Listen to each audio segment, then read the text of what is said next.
Recipe, andika hapo recipe. Kwa hivyo recipe ufuatwa na mtu anayenuia kuandaa chakula fulani. Unaandaa recipe ili kupika. Unatumia recipe ili kupika chakula fulani. Kupika au kuandaa chakula fulani. Unaona kuna wakati unaanza kupika na ukipika unagundua kuwa chumvi iliisha. Kwa sababu uko na recipe. Kwa sababu kabla ya recipe unaangalia kama una viungo vyote. Au unaanza kupika unagundua nini? Unga. Unga hiyo sana kabisa. Unataka kupika ugali. Umeshapika mboga umegelea vizuri, umegelea maji ya ugali. Unagundua una unga, uko na recipe. Ukuangalia viungo kabla uanze kupika. Ndio maana lazima uwe na recipe. Recipe inakupa mwongozo, unaangalia kama una vitu vyote, vifaa vyote viko pale, viungo viko. Kwa hivyo inakusaidia kupika chakula recipe. Kwa hivyo recipe inakuonyesha utaratibu na hatua zinazofuatwa ili chakula pia kiwe kitamu. Kuna wakati watu wanapika vyakula, tumia recipe kupika. Unapika chakula. Unashangaa huyu mtu alikuwa tu anatumbikiza vitu hapa anakula mani nini? Mtu kuna watu wawili, kuna mtu anaweza kupika sukuma wiki. Iwe tamu kabisa, si ndio? Peke yake. Mwingine anapika unashangaa. Hizi ni nini? Nataka kujifunza kupika. Ukienda chuo kikuu utakuwa peke yako. Lazima ujifunze kupika. Kwa hivyo namna ya kuandika recipe. Namna ya kuandika recipe andika hapo. Nataka ufuate mtindo huu wangu. Namna ya kuandika recipe. Kwanza andika kichwa cha insha. Andika kichwa cha hiyo recipe au kichwa cha insha. Na kinaonyesha chakula unachopika. Kinaonyesha chakula unachopika. Kinaonyesha chakula unachopika. Kwa mfano, andika mfano, unaandika kwa herufi kubwa. Namna ya kupika chapati. Namna ya kupika chapati. Unapaswa kuwa na mali kama hiyo. Unaandika kwa herufi kubwa. Namna ya kupika chapati. Namna ya kupika chapati. Au recipe ya kachumbari. Recipe ya kachumbari. Kwa hivyo unaweza kuanza recipe ya hii, recipe au namna ya kupika ni sawa kwa herufi kubwa.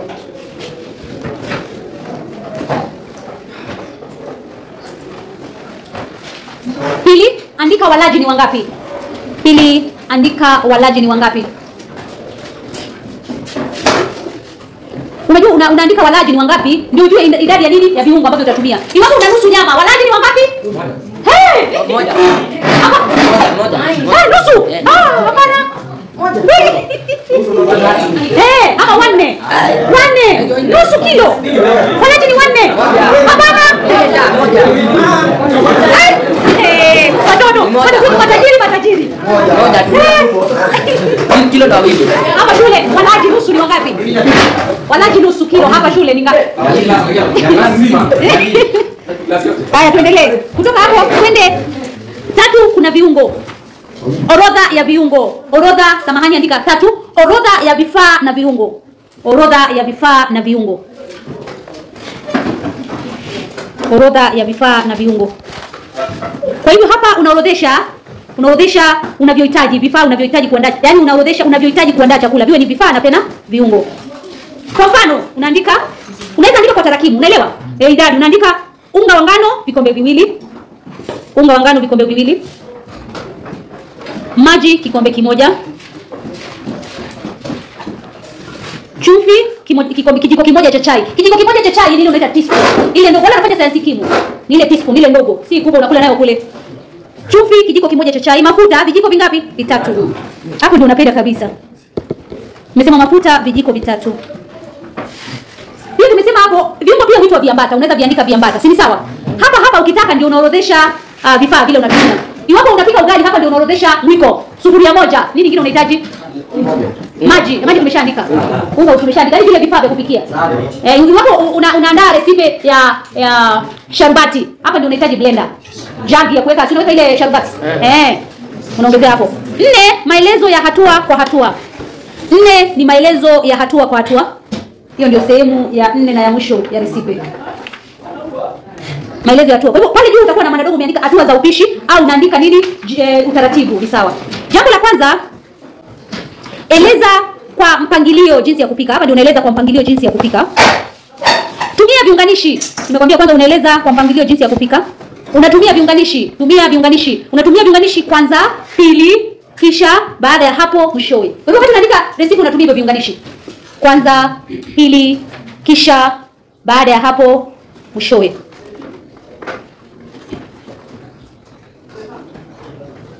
Orodhesha hatua kwa kuandika nambari. Lazima uandike nambari ya kwanza unafanya nini? Nambari ya pili.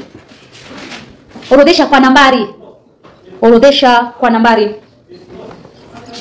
hivyo unazipanga kwa nambari. Kwa mfano andika nambari ya kwanza pale. Andika nambari ya kwanza nikuonyeshe vile unaandika hatua. Nambari ya kwanza unasema kwanza weka unga kwenye bakuli kubwa. Kwanza weka unga kwenye bakuli kubwa. Pili, ongeza chumvi na mafuta kisha changanya vizuri. Ongeza chumvi na mafuta kisha changanya vizuri.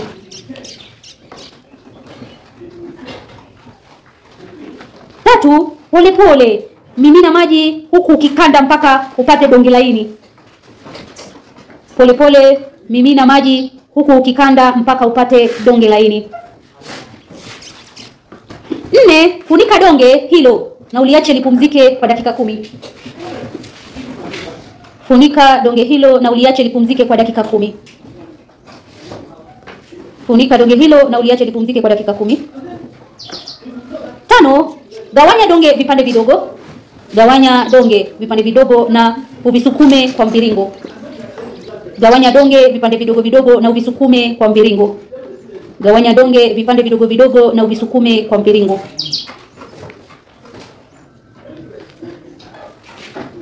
Weka tawi la chapati kwenye sufuria. Weka tawi la chapati kwenye sufuria moto na ipike pande zote mbili hadi iwe rangi ya dhahabu.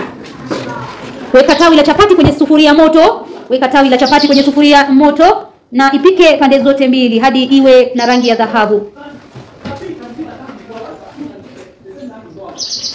Mwisho andaa kwa mchuzi wa kuku. Andaa kwa mchuzi wa kuku. Andaa kwa mchuzi wa kuku. Kwa hivyo hiyo ni namna ya kupika nini? Chapati. Kwa hivyo hapo ndio mwishoni unaandaa kwa nini? Keki. Unapenda keki hivyo? Haya, nakusomea. Sikiliza vizuri. Kila mtu anyamaze, si keki nakwambia kachumbari. Namna ya kutengeneza kachumbari. Au unasema recipe ya kachumbari walaji ni 4. Viungo: nyanya 4 zilizoiva vizuri, vitunguu 2 vya wastani, pilipili hoho 1, pilipili mbichi 2, chumvi kiasi kidogo na ndimu 1. Hatua za kutayarisha: kwanza, osha nyanya, vitunguu na pilipili kwa maji safi. Pili, kisha kata nyanya vipande vidogo na uvitie kwenye bakuli. 3, baada ya hapo menya vitunguu na uvikate vipande vidogo vidogo. 4, ongeza pilipili hoho na pilipili mbichi iliyokatwa. 5, chovya ndimu kwenye mchanganyiko huo na uongeze chumvi kidogo. 6, changanya vizuri kwa kijiko hadi viungane vyote. Kwa hivyo unaandaa kachumbari kwa nyama choma. Sasa hivi ndivyo unapaswa kuandika nini? Magani ni ushairi wa kujigamba. Magani ni ushairi wa kujigamba. Hivyo ndio maana unaangalia kuna magani ya kawaida na yale simulizi. Kwa hivyo yale ya kawaida yanaweza kuimba kuhusu kifo, mapenzi, yani mambo ya kawaida. Lakini yale simulizi yanasimulia mambo ya historia. Jua tu hivyo. Kwa hivyo kuna ya kawaida na simulizi. Kawaida nimekwambia ni mambo ya kawaida, mambo ya kifo, ya dini, ya mapenzi. Lakini yale ya simulizi yanasimulia mambo ya historia. Andika tu hivi. Za magani. Sifa ya kwanza, umbo la shairi. Nakuwa tu ni shairi. Kwa hivyo unasema umbo la shairi. Kuna ile umbo la shairi, umbo la shairi. Uhusu ushujaa, uhusu ushujaa. Hao ni watu ambao wamepigania katika ni shujaa, yani watu ambao wamejasirika katika jamii. Msuko wa moja kwa moja, msuko wa moja kwa moja. Ina maana kuwa ukiangalia ile plot yake, vile mambo yana matukio yanafuatana, unaelewa ni kutoka mwanzo hadi mwisho, ni kama vile hadithi mahali ilianza hadi kakamilika. Ina hiyo maana, muundo maalum. Muundo maalum. Kwa hivyo ni pale ambapo unaona shujaa anaeleza, kwanza anajieleza, anajitambulisha yeye ni nani kwa kwanza. Alafu unaanza kuelezea yale matendo yake ambayo amefanya. Huo ndio muundo wake. Kwa hivyo una muundo maalum. Anaanza kujitambulisha yeye ni nani, jina lake, alafu yale matendo yake. Musika ujigamba. Kujigamba ni pale mtu ni kama vile unasema kwa lugha ya Sheng, kujisikia unajigamba, unajiona ni wewe, una sifa zako, unataja uhodari wako, uwezo wako. Pia utumia tamadhali za usemi. Kutumia tamadhali za usemi. Hivyo utapeana mfano wa tamadhali za usemi kwa sababu mtu anajigamba vile matendo ambayo amefanya. Lazima kuna taswira. Hivyo utapeana ule mfano wa taswira, umuhimu wa magani.